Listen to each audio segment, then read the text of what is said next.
ኣብቲ ዝነብረሉ መረበት ንእሽቶ ቁሸት ምስ ሂደት ህዝቢዩ ኣነ ስጋሩ ቤለይ ፍጥር ካብ ዝብል ፍቕሪ ርኤ ከስተማቕሮን ርኤ ክስእኖን ሓደ ይኾይኑኒ ወደበይ ዝብሎ ኣብ ጀልባ ተወዲሐ ፍቕሪ ዘስተማቕረሉ ማዕርፎ ልበይ ዘትክኸሉ ሮቤለዩ መርሖ ልቡ ቅድሚ መርካበይ ብዘለዎ ቀራረብኡ ክቐርበን ንኸሎዩ መንፈሰይ ግርማ ዝዓስሎ ሮቤለይ ነዝሎ ምዛንታ ኾይኑ ዘይሓስስን ዘይረሳዕን ፍቕሪ ኣብ ልበይ ኸቲሙ ይኸይዱ ዘሐጉስን ባህታ ዝህብን ነገራት ብለውሓቱ ገስጊሱ ኣብ ፌስታ ክሰራሰር ናይ ወትሩ ውዕለቱ እዩ ገለ ካብቲ ተደሲተ ዝብሎ ዝነበርኩ ስምዒተይ ሮቤለይ ኣነስ ዕድለኛ እየ ይብሎሞ ንሱ ድማ ብኸመይ ደሴተይ ይብለኒ በትምቁር ቃላቱ ንዓኻ ብምርካበይ ኣላ ደሴተይ ክንወዳደስ ምስ ንጅምር እሞ ኣይጸግበክኒ ፈጣሪ ፍቕሪ ክንሱ ፍቕሪ ድማ ሂቡና ፍጥር ክንብል ፍቕሪ ውሽጥና ኣሕዲሩ እዩ ደሴተይ ሓረግኮ ዋላ ኣብ ከውሑ ሱራ ቀቢራ ከብቁላ ዝኽእል ሓመድን ተረኺባ ክትወቅል ትኽእል እያ ካብኡ እውን ደጋፊ ምስ ትረክብ ተወርዊራያ ዕቤት ትውስኽ ፍቕርና ድማ ከምኡ ፈጣሪ ኣብ ልብና ፍቕሪ ከም ተኽሊ ተዘይተኽሎ እምነት ሓልዮት ርሕራኸ ንጽሕና ኣይመፈልጥናዮን ምምልላእ ምድግጋፍ እውን ኣይመሃልዎን ኮታስ ምቅርራብ እውን ምንጽጻል መተርጎምናዮ ናይዛ ምንባር ትርጉም ፍቕሪ ደሴተይ ፍቕሪ ፍቕሪ ፍቕሪ ንፍጡራት ዝስዋዕ ሮቤለይ ትርግታ ልበይን ንስሙ ጸዊዐ ዘይጸግቦ መልሓሰይን ተዛሚደን ክጽውዓ ኣይርብርበንን ማዕርግ ፍቕሪ ጸብለል ከብል ከም መሓዙተይ ዝገበረኒ ብኸመስትኡን ብፍሽኽትኡን ገጹዩ ዕግበት ፍቕሪ ዘእንግድ ኣብቲ ዕምቆት ፍቕሪ ተኣትየ ኸኣሞ ሓምቢሰ ዘይጸግቦ ምቹ ክሊማ ዝሓዘ ውቅያኖስ እዩ ካብቲ ኣዝዩ ክነብዕን ክጸሮ ዘይኽእል ሓዘን ክገብረኒ ግን ኣብተን ውሑዳት መዓልትታት ፍቕርና ከም ብዙሕ ዓመታት ዝቖጽረን መወዳእታ ንዘይብሉ ልምዲ ካብታ ቁሸት ምሕድግ ዝበለ ኣብ ደንደስ ዓብዪ ቃላይ ምስ ድምፂ ኣዕዋፍ ዘስነዮ በብዓይነቱ ፍየሪ ዝሓዘ ኣግራብን ክንጓየይ ክንተሓዋቆፍ ዘሕለፍናዮ እዩ ውሕዳት እንኳን እንተኾኑ ገለ ካብታ ላዛታት ዘይርስዖ ነገራት ግን ኣለዉ ደሴተይ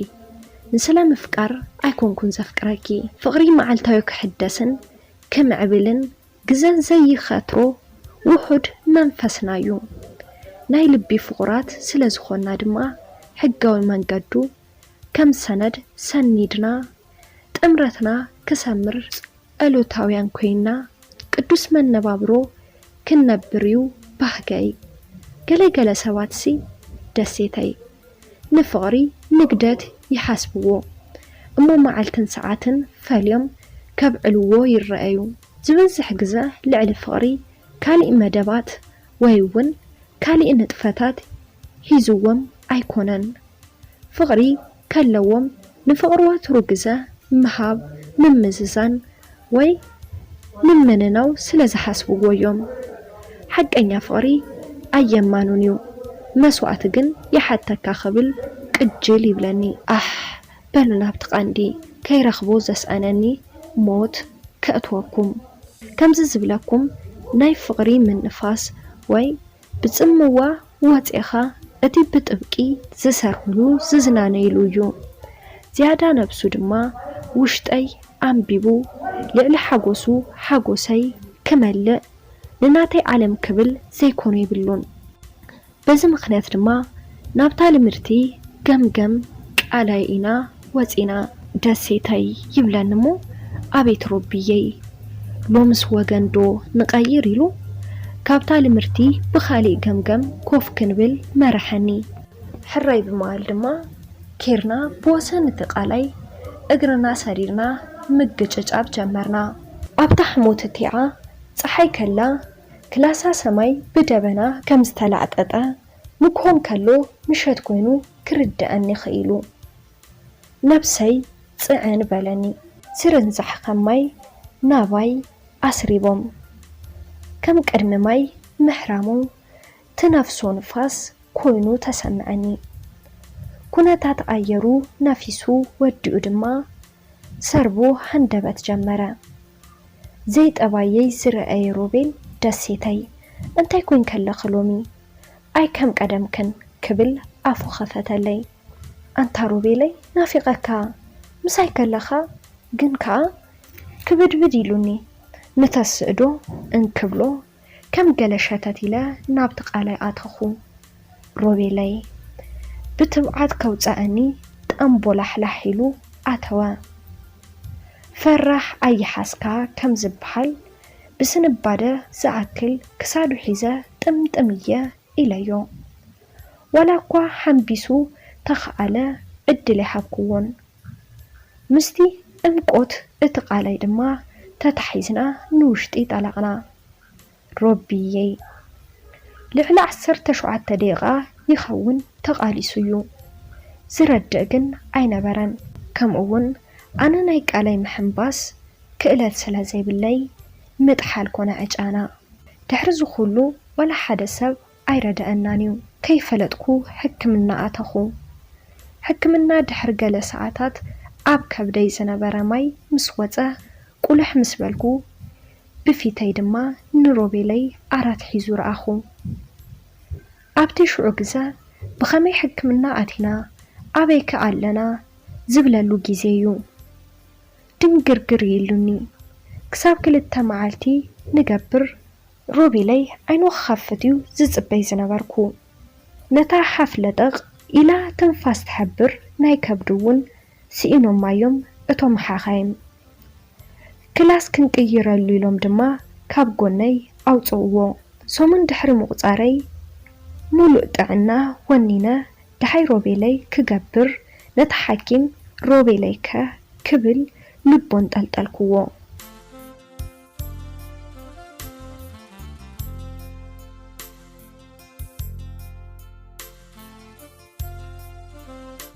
እንተኾነ ግን ሮቤለይ ክላስ ክቀይሩሉ ዘይኮነስ ቅያር ሰቕታ ትንፋስ ከስምዕዎ ስለ ዘይከኣሉ እዮም ካባይ ካዊሎም ሬስኡ ንገዛ ሰዲዶሞ ሓኪም ኣሎ ተረጋጊ ኢሉ ድሕሪ ምጽንሑ ደሴተይ ሮቤል ክነርክበሉ ኣይከኣልናን ትንፋሱ ኣሪጋያ ጸኒሓ ኢሉ ኣረዳእኒ መሬት ክውል ኢላትኒ ሕክምና ብኣውያት እንከጋውሖ ሙማት ተይተረፉየ ረቢሸ በኸይ ዘይምልሶ ትንፋስ ኮነኒ ኣየውርድ እንታይ ሞ ክግበር ጽሕፍቶዩ ኣየኸ ካብ ኣፍ ገበል ሉል ዘይተረኸበዶ ካብ ኣፍ ቃላይ ንሮቤለይ ክረክብ ወራ ኸስተማቕሮን ርእየ ክቐብጾን ዳንኮነኒ ዘይወፅእ ስንባደ ንነዊሕ ግዜ ምሳይ ተጓዒዙ ሮቤለይ ከም ሕሉ ናብ ቅድመይ ተቐጂሉ ደሴተይ ክብል ከም ልሙድ ብቃላት ፍቕሩ ጉዕዞ ፍቕርናኮ ኣይብታኸን እዩ ኣብዛ ድብልቕልቕ ዝበለ ናብራ ዓለም ቀጻልዩ እመንኒ ክንቅጽል ኢና እምነት ዘሕደረት ልቢ ንፍቕሪ ሙሉእ ቦታ ወኒናያ ትስጉም ስለዚ ልበይ ከምቲ ንጽሓታ ግርሕና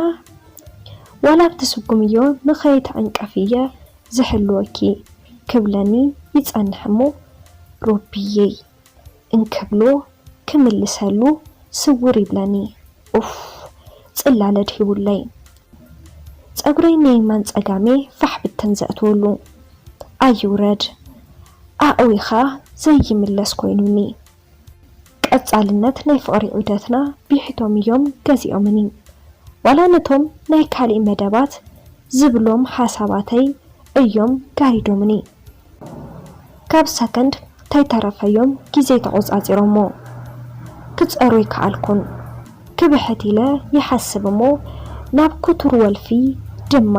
የድሕበለይ ብገለዝ ካብ ጽምዋ ንኽወፅእ ሽጋራ ወሊቐ እንከለኹ ይረአየንሞ ደሴተይ ይብል بزسنبت دمزي شجارة وا عيني ديو زبل كم زقرم زلو بينينا بكل مأذن كبحبح يبل دحرز المدتات والفقاني زومني شجارة نبعتن كونم دستاي بموتو ساعتوني سنبادا دنقل لبي سموسان يدو فغرو قرقدو كالي أدام كايريي